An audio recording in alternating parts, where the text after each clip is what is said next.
अस्सलाम वालेकुम। हमारे पास 1 किलो चाप है और ये 1 किलो पानी है, ये डालेंगे। 120 ग्राम तेल डालेंगे। 1.5 चम्मच नमक डालेंगे। 1 चम्मच पिसा हुआ अदरक लहसुन डालेंगे, बड़ा भरा वाला, छोटा वाला नहीं है, बड़ा वाला है। मिक्स करेंगे हल्के हाथ साथ। मटन चाप कढ़ाई उबाल आ चुका है।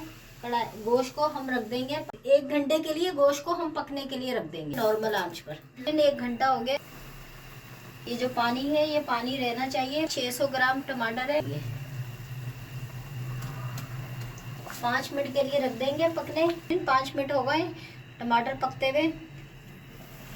ये आसानी से टमाटर छिलका निकल जाता है। 1 चम्मच कुटा हुआ धनिया, आधी चम्मच से कम हल्दी, आधी चम्मच कश्मीरी मिर्च, 1 चम्मच कुटी हुई मिर्च, 1 चम्मच पीसी हुई मिर्च। अब इन तमाम चीज़ों को मिक्स करेंगे। अब हम 6-7 मिनट के लिए रख देंगे ताकि हमारे मसाले पक जाए। 5 से 6 मिनट हो गए हमारे ये देखिए, जो टमाटर साबुत रह जाए ना, फिर भी आप इस तरह करके ना, ये इस तरह करके पीस लिया करें। ये मेरे पास 120 ग्राम दही है, ये डालेंगे। आधी चम्मच काली मिर्च कुटी हुई, आधी चम्मच जीरा कुटा हुआ, ये थोड़ा सा पिसा हुआ गरम मसाला, ये बड़े 2 चम्मच देसी घी में।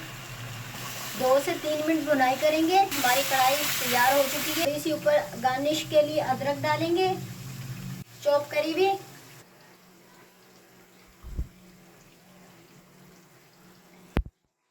अगर मेरी वीडियो पसंद आए, सब्सक्राइब कीजिएगा, शेयर कीजिएगा, लाइक कीजिएगा, आगे बढ़ाइएगा नाजरीन प्लीज। अल्लाह हाफिज।